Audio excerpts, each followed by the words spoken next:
Welcome to पैस kitchen. तर आज आपण करणार आहोत आमटी, तुरीची डाळीची आमटी.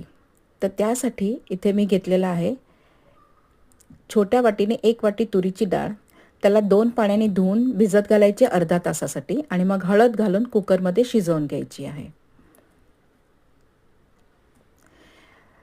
त्याला लागणारे जे शेवग्याचे शेंगा असतात, ड्रमस्टिक्स म्हणतो, इथे कोकणात त्याला डांबे म्हणतात, ते सोलायचे कसे इथे मी दाखवते. ह्याची अशी साल काढून ह्याला बारीक तुकडे करून घ्यायचेत. तुकडे तुम्ही लहान मोठे तुमच्या रिक्वायरमेंट्स प्रमाणे करू शकताय. इथे कुकरची शिटी होते तोपर्यंत हे बघून घ्या. राई, जिरे, हिंग, तिखट, मीठ, गूळ, थोडंसं टोमॅटोज, लसूण, कढीपत्ता आणि शेवग्याची शेंगा ही तयारी होती.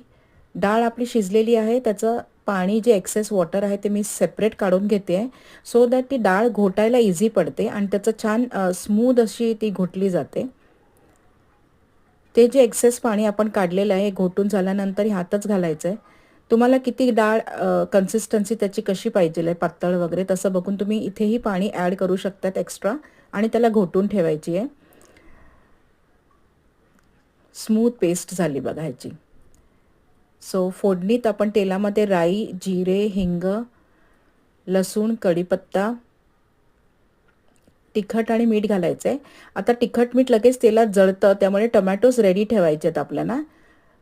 जास्त उशीर केला तर आपलं तिखट जे आहे ते जळून जातं आणि कलर जो आहे डाळीला तो काळपट येतो. तर टोमॅटो आणि ड्रमस्टिक्स घालून ह्याला बारीक गॅसवरती व्यवस्थित हलवून झाकून ठेवायचं आहे. अधूनमधून आपल्याला चेक करायचं आहे, कारण टोमॅटोज तुम्ही जर असंच ठेवून टाकला झाकून जरी तरी ते खाली लागू शकताय.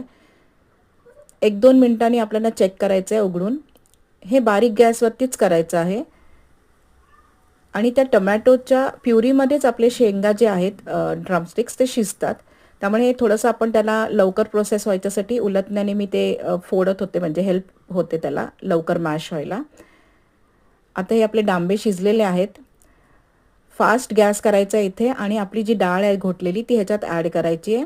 हवं तितकं पाणी घालून कन्सिस्टन्सी बघून ह्याला 2 मिनटं शिजायला द्यायचे आहेत. शिजल्यानंतर ह्याच्यात आपला लास्ट इन्ग्रेडियंट गूळ आहे ते घालायचं आहे आणि सर्विंग बाउलमध्ये काढून घ्यायचं आहे.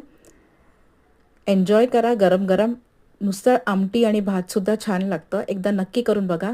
माझे इतर रेसिपीज बघायला यूट्यूब चॅनलला व्हिजिट करा आणि रेसिपी आवडली असतील तर सबस्क्राईब करा. थँक्यू.